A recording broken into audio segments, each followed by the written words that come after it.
So, welcome to the DZPD Build Show, week 11. 11, Damn, every two time. Every ones, time. Two ones, double digits, and then some now. Nice. double digits, and then some. So, my co host, as usual, Negan Killjoy, looking very sporty and ready for football season there, of some sort, maybe, or I don't know. Yeah. Yeah, I Looking believe this is very, the football yeah, the football team for DC, according to the game, I believe is what they are. They're the DC Harriers is what they call themselves. the DC Harriers. Mm-hmm. And drinking a soda again tonight is Negan Killjoy. So, So, yep. All about the sodas. Absolutely. Actually, I'm drinking water right now, so it's that really healthy soda that we always talk about. The good there we for you go. sodas. Cheers to the water. There you go. Yeah. So, And old the big voice host. gaming Negan Killjoy. And the Yes, the big host over there still other in the rainbows. the other host, Burt Reynolds. I look nothing like Burt Reynolds right now. I'll fix it. I'll fix it. I got it. There you go. I got it. Gotta get this going on. Still Got it. festive. I I mean, you got still it. got Yeah. that Bermuda There. summer vibe. Oh, there you go. Got that Bermuda summer There it vibe is. going. Yep. I'm enjoying summer. Yeah. So again, reminder of why we do this every week. Every week we're looking at builds that people who don't play the game like a streamer would play it. So, putting in maybe 8 hours a week, splitting time with other games, or just don't have times, or if you're a dad, the dad build. Love that term. Yeah. Uh, being as I am a dad, Yeah. and you're a dad, it's very I am a daddy. appropriate, the dad build. That's right. Um, so we're looking at dad builds. Now we're looking at builds that you can put together with, reasonable hours of farming and reasonable levels of optimization. And tonight we're going to look at two builds. We're going to look at one build for a couple minutes here that's a revisit. And then we're going to look actually at my LMG build, which is, I think it might be one of my all time favorite builds in this game. I run it a lot when I'm just having fun. But it's also totally a raid ready, raid level build. No reason I couldn't run it in any of the heroic content. And we're going to introduce you to a new character tonight called Tommy the Turret, as Negan likes to Tommy! call Tommy the Turret. I'm Tommy the so excited Turret! about meeting Tommy, introducing him to everybody. So excited. Yeah, Tommy the Turret. So, without further ado, because we want to dive into it tonight, you may remember a But couple wait, weeks ago we. What? wait. We do have a retraction, remember? Oh, yeah, yeah, yeah. Yeah, got that retraction that we have to go through our. Got to get an upgrade that we did last week. Yeah, so we played So, Kennigan Upgrade last week, and in the football theme, after the stream was over, I threw a challenge flag. Negan claimed to have gotten an that's right. upgrade. That's I right. You threw the red flag threw at me. down the challenge flag. I was like, I don't think it's an upgrade. And so why don't you tell him what it is, Negan? You got a gun, So right? I think I, it was a I gun. got a gun. It was a gun. It was an AKM. So it was an assault rifle. It was AKM. I was excited because I actually running AKM. So when you look at the raw damage, I think at the time I was running it, the one I had showed 25k, and the one I picked up that I thought was an upgrade was 27. However, Mm-hmm.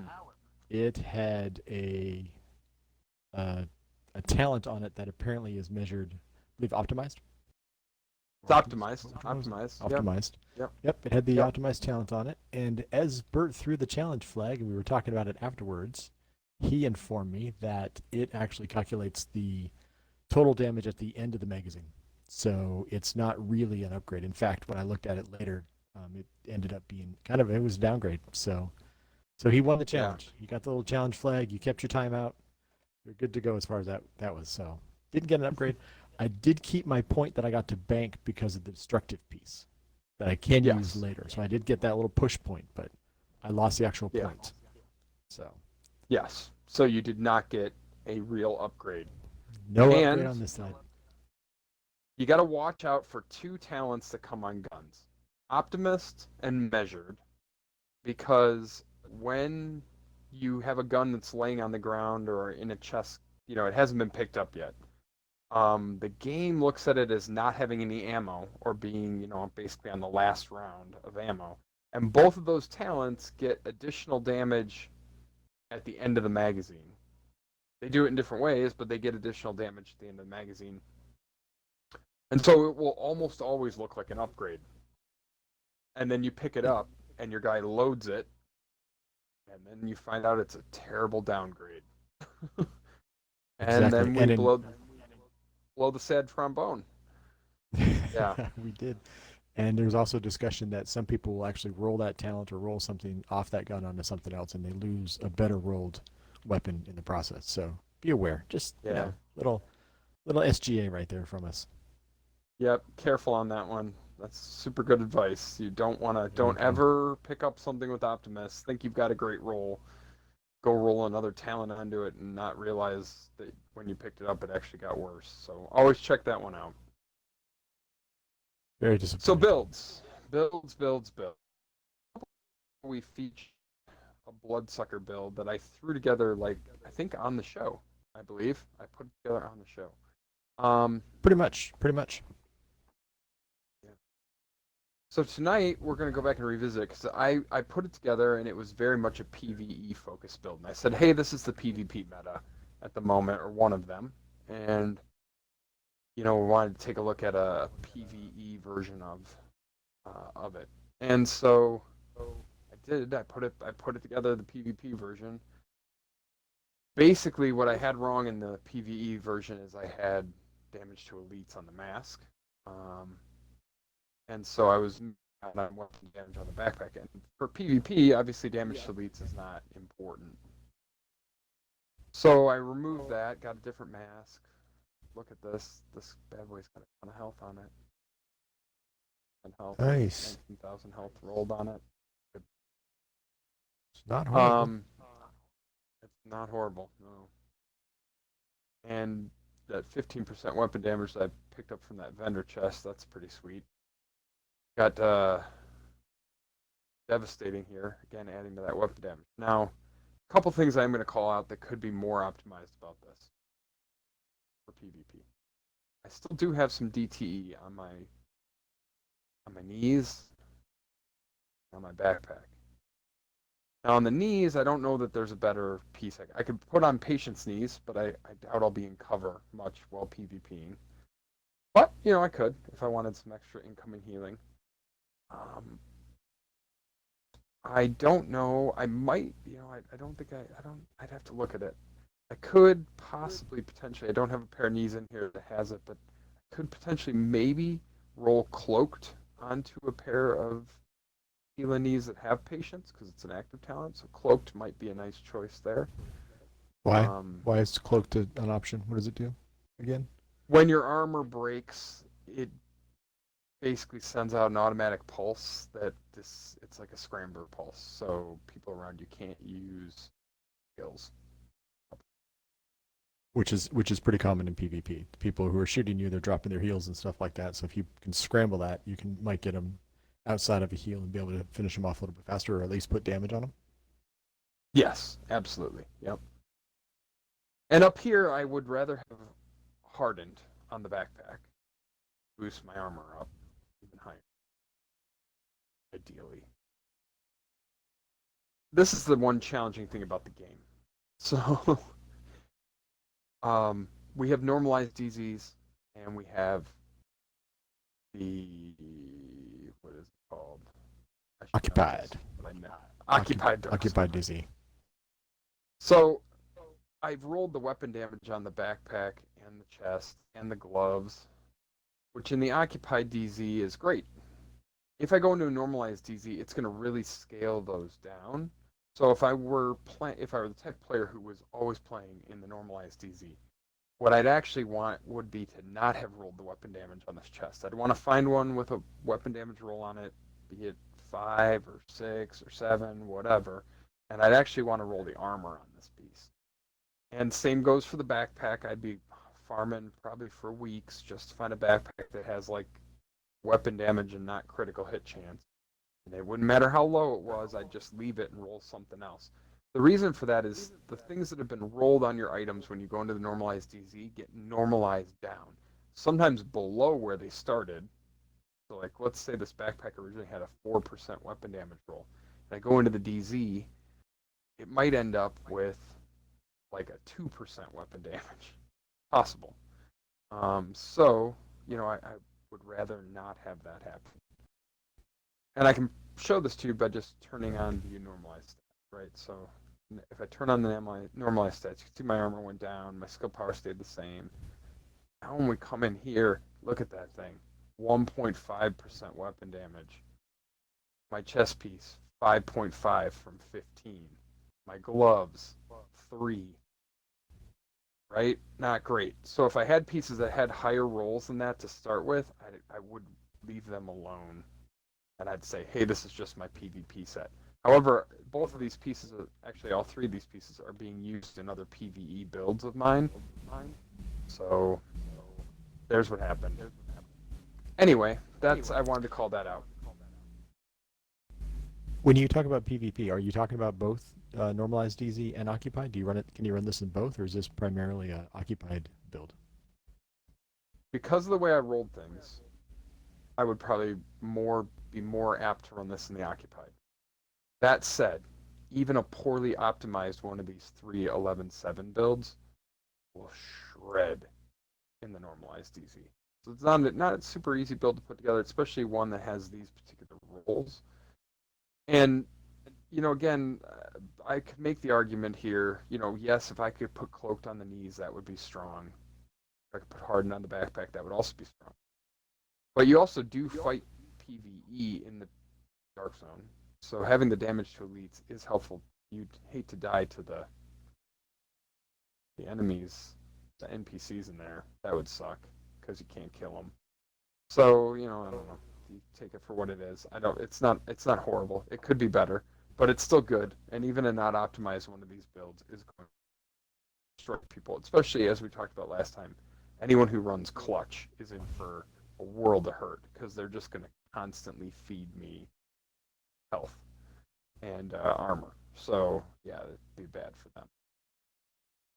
So that was the build I wanted just. And clutch was the one that the critical hits restore the health and repairs their armor and stuff like that. So your bloodsuckers taking their armor as you shoot it. Is that the concept here again? Just kind of remind people with the concept of bloodsucker.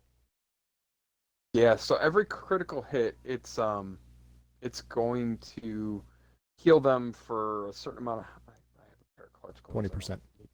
Clutch gloves. 20% health 20%. and 1% armor. 1% armor is going to feed me constant.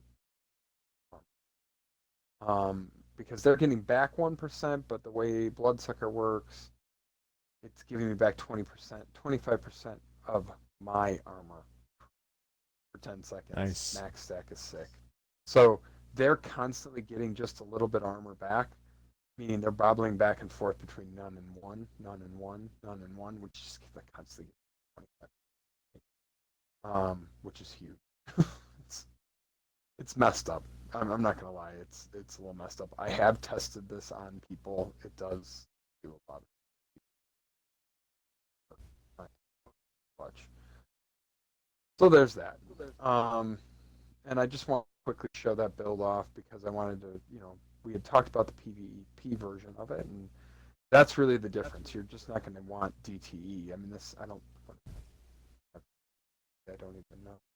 Probably not much. 33%. No DTE, right? But I've got massive amount of all weapon damage bonus of 29 and 34% assault rifle damage bonus. Then I have compensated and on the ropes on top of that. So I have another 15. When on the ropes kicks in an additional 25.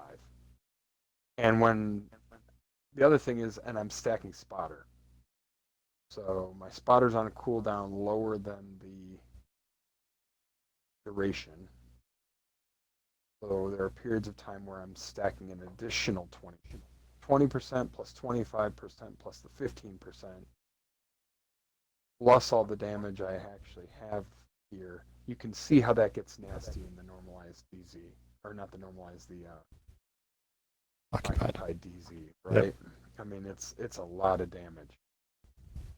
So in order to take advantage of compensated, is you keep your critical hit chance down, which is kind of almost counterintuitive to the whole.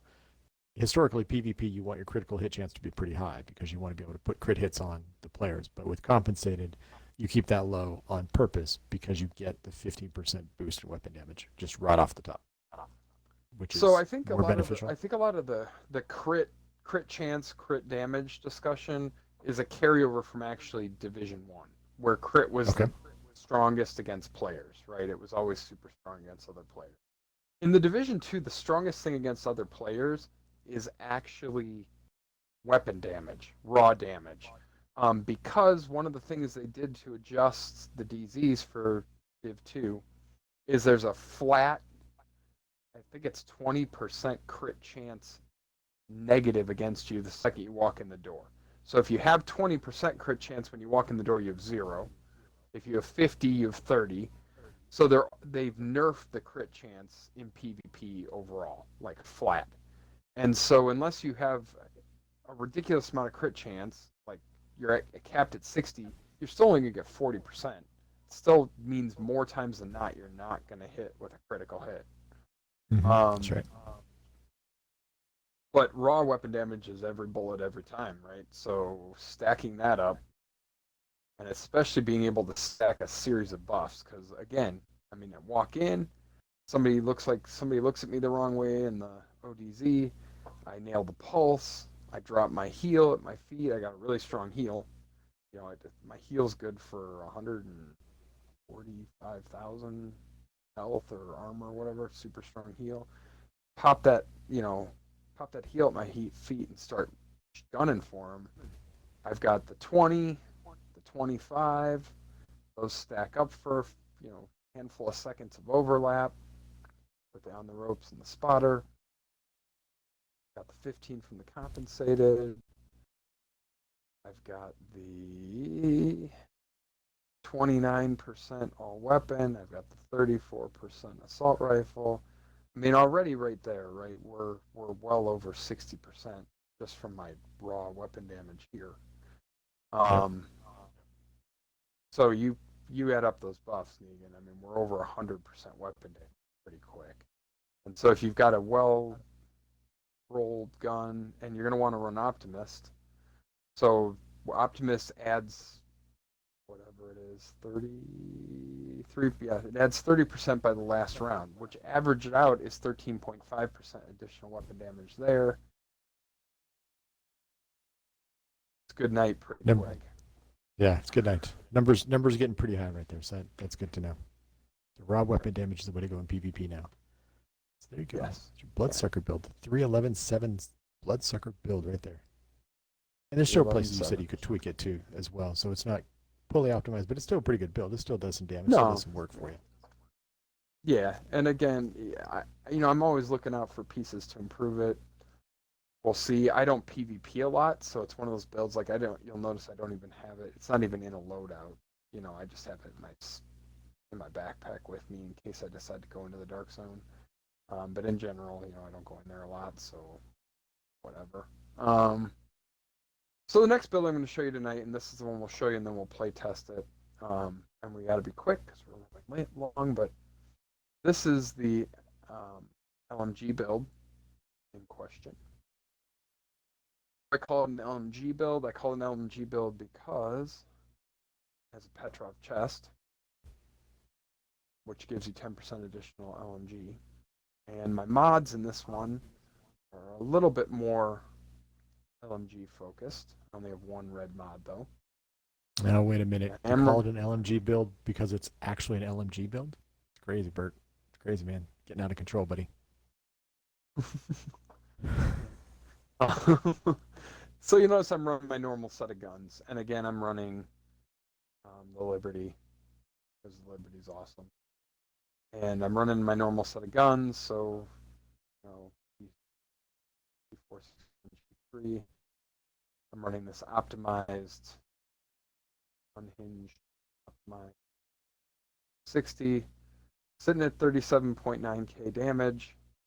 I can push that higher if I go even more. Like if I take off the Fenris chest and throw in, I have a blue yellow. It's probably my stash, but I do have a blue yellow Gila chest. I could throw that in instead. Then I wouldn't get the bonus assault rifle damage, but I could slot 2 mods in that are even more LMG damage. Push that thing up over 40 pretty easily. But I like this balance. We've talked about it before, but the unhinged talent is a good talent to have on the LMGs because it counterbalances the lack of accuracy. The way the LMGs bounce back and forth, the unhinged helps with that. It allows you to put different mods on No. it for more damage and stuff. Why do you want to do unhinged? No, unhinged gives you weapon damage at the cost of handling. So it makes your handling even worse. I always get that backwards. Fine. All right. Yeah. I like the optimized talent. Console players, PC guys are like, will always say go Allegro on their LMG. But man, does unhinged make the gun very unmanageable. And so optimized gives you a way to get back 15% of that missing 25%. And if you also, and I'm not here, but I could run a gun that has overlap. I think that's the name of it. And that gives you back another 5. So there's ways to mitigate it, but I like optimized, like unhinged LMG. Okay. Cool. Good thing we clarified that. I always get those backwards.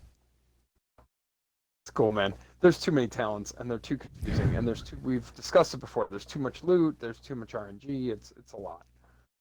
Yep. So you'll notice here I'm running 3 pieces of Providence again. My favorite. Love to get Providence into my build for that 5% weapon damage and for the health. And it's the mask you've seen before. The backpack. Got this backpack on here. I've got really strong weapon damage roll on it. Armor health. I'm running efficient. The efficient talent, I find that it procs a lot. You can use it to, when you use an armor kit, it doesn't use the armor kit. Very strong in raiding, because you're often using armor kits more than you should, and you have a limited number of them.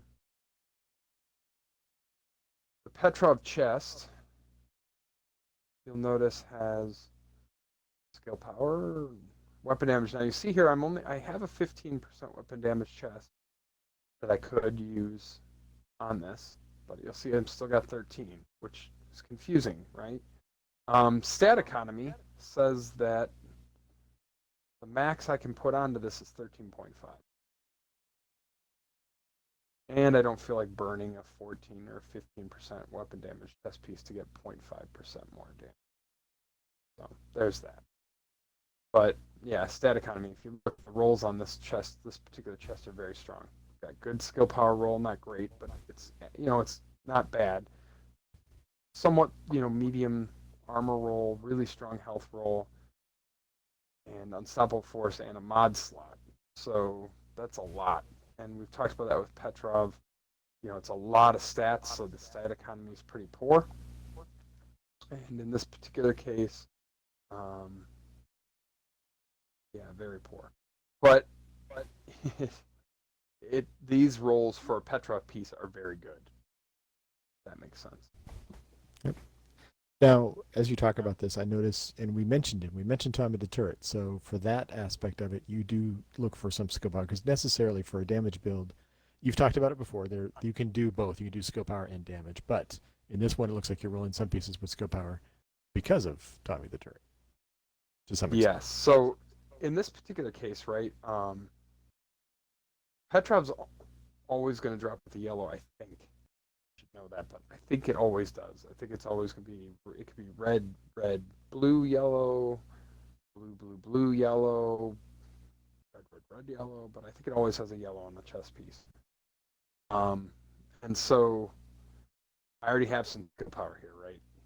It had a little. And then I made the decision after TU5 to throw in, it used to have a blue. I decided to throw in a blue-yellow with a high skill power reroll on it. That piece's stat economy is maxed out. That's the highest. With devastating, so again, additional weapon damage. So you got 5% from Providence, 5% from that devastating, 5% from that devastating. We're getting a skill power bump, right? Because the first talent on here is 10% more skill power. So I'm able to put these 2 pieces of skill power together, and I get over 1,000. See here, 1,100, right? And when we go down and look at my turret,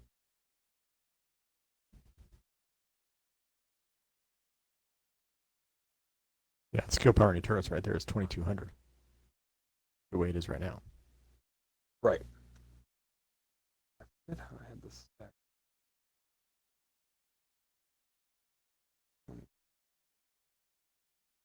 Messing around with my best mod. Right. This is the problem when the skills stay set when you change builds. So there's that. Okay. So now when we look at Tommy the Turret, he is doing 23,000, almost 24,000 damage per bullet. That's a lot of damage for a turret. That's, But close almost to double what. Right. what they run. I have a Tommy Jr. My So Tommy Jr. is only like 15k, so I know how low the damage can be on a turret. I have a Tommy Jr. on another one where I'm able to slot like one of the mods, and it's like 18. Mm-hmm. Still That makes wreck sense, yeah. stuff. This Yeah, no, wrecks it's a a lot good. of They're stuff. good companions. I'm actually not running a heal on this build at all. I am running. And I switched mods out when I was on a build, but I am running a Firefly, and really the thing here is just running additional targets, right? And some blind duration. And so I'm gonna run up, blind them, drop the turret, go to town. Final piece we didn't look at here is Healing-Ease with patience, and armor mod slots. Again, if you look at my stat breakdown here, so this one will be a little less impressive, just because I don't have a lot of mod slots in it. But my all weapon damage bonus is sitting at 40%. My assault rifle's at 40%. My LMG's at 32. Strong. And then I've got 74% DTE. So if you do the math on that, I mean, we're getting, against elites, we're already getting 140% damage buff, which I think is plenty. I don't think we need to go higher than that. Plus, then we get the 24% weapon damage bonus after a kill on Unstoppable Force. So it adds up. It adds a lot of wicked damage. So I think we should go test it, Negan, and let Tommy do some work, because that's really Tommy what do we're some going to work? do. The ironic Absolutely. thing is I optimize this build, and then I'm going to let my skills do the killing. You're going to show them off both. Yeah. And also talking about the damage and stuff like that, and using LMGs, and you breezed by it real briefly, but the Liberty's holster talent is what's helpful on the LMG. That if you destroy weak points with the LMG, you get some ammo back. So if you're doing it right, and you're obviously going to be aiming for weak points, you're not reloading that LMG as much as you can. That's where LMGs fall down. Right. And one other way you could, if you want to sacrifice a little damage, you can run the filler up talent. But I prefer the Liberty just because I find that, one, I don't have to waste a holster talent on it, and two, sometimes I don't get the Liberty bonus. That does happen, but it happens enough that it's worth it over filler up.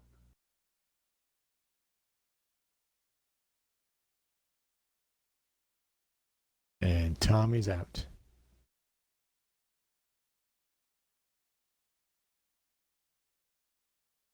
Down.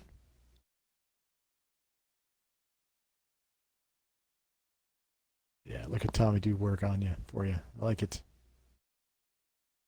Oh, you're gonna get some LMG action out here because you got to go out and take those guys out now. Yeah, so here's Tommy just shoots indiscriminately at like anything he feels like. So, like Tommy, but that's a dumb decision. So now you got me involved in a public execution here. Of course, not ideal. Gives you a chance to show off your LMG. You got this.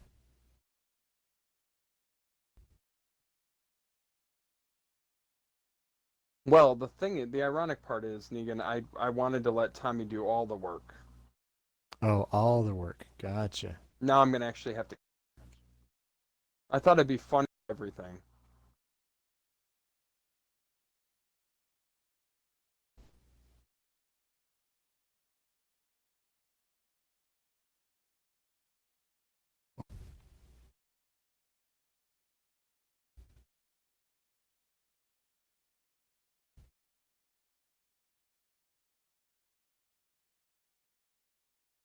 Hey, guys down the street killed my named enemy. That's pretty funny. Oh, that was nice of them. We got some rushers coming towards us. Oh, wait, there's Tommy doing some work on the other guys. Nice. Look at this Tommy just dropping people left and right.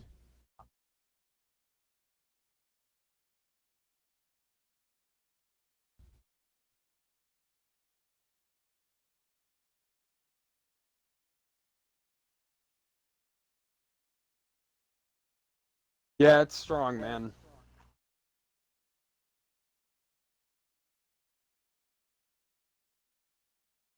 Gonna make this guy stand up. Where is he?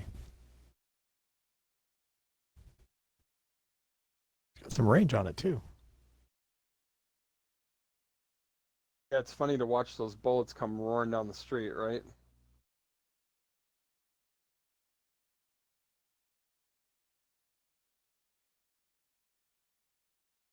Oh, he's right here.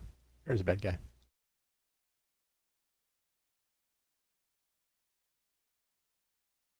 So let's see if I can get the Liberty talent. No, too weak.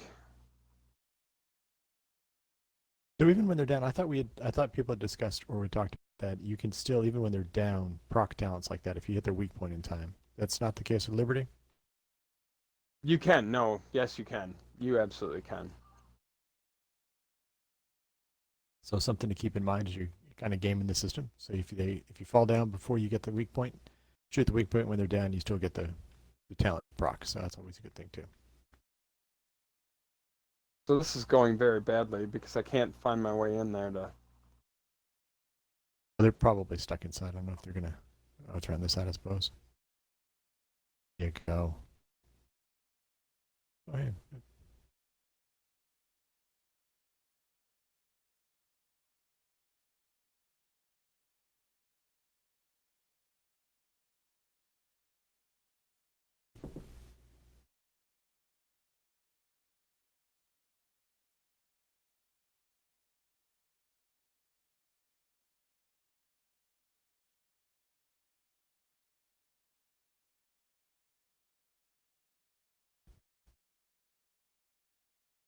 Yeah, you're dropping them pretty fast.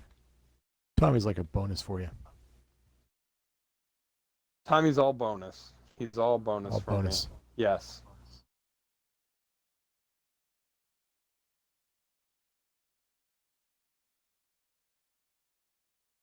You can see I got the Liberty bonus there. Went from 64 up to 78. Nice. One hit on that. Yeah, stuff. So now I have to talk to this rescued hostage. And that'll do that. So yeah, that's how the turret's working. Loving it. You know, again, EU5 brought these really strong skills. Bringing a turret like that, and I need is 1,000 skill power ish, and I can bring a turret like that into a fight. It's like having an extra person with me. It's like gaming with Negan when Negan's not online, That's which right. is, you know, it's valuable. Me and approximation of Negan, Tommy the Turret, can go run, you know, challenging missions together. I get lonely, so I can talk to my turret. It's all good times, man. It's good. It's good to have Tommy to talk to as well. And as we've talked is. about before, having the turrets and stuff like that is good crowd control. It does keep people from rushing to some extent because it does, like as you notice, it tended to kind of focus on some of the rushers that came at you. So you can focus on the more dangerous ones. You can actually get and aim it specifically if you really wanted to, but letting it do its thing and do crowd control is a good thing. And it's helpful if you're running heroic content yourself, or it's very CP4s and stuff like that. Yep. It's very strong for that. So that's it for this week, I think. I mean, let's see here. We talked about PvP builds. Mm-hmm. Check. Bloodsucker PvP. And why it beats Clutch or has an advantage over Clutch. 311 the retraction. That's Yep, you had the retraction. So, yep, Negan didn't get an upgrade. Nope. We met Tommy the Turret. Saw what he can do. Tommy the Turret. Talked about the LMG Talked about build. LMG builds. Petrov, got to have your piece of Petrov in there for the extra LMG damage. And yeah, I think that's it, man. Cool builds. That is it. So we've got a couple upcoming things we're gonna do in coming weeks. Don't know. We'll figure them out, but we are gonna do a week where we go out, nothing in the backpack, and try and build a build while farming. So that'll be good and challenging. We gotta pick a week when I haven't had as rough a day at work. That's right. Yeah. Could be a lot more painful than trying to get an upgrade, just trying to get enough pieces to put a build together. Yeah. I think next week, though, we're going to talk about the Diamondback, and we'll highlight a rifle build and take a look at what a rifle build looks like, and the Diamondback exotic rifle, how that works, and we'll detail that out a little bit. So with that, we will see you next week, and I think Negan's going to do his typical sign-off for us here. So. See ya.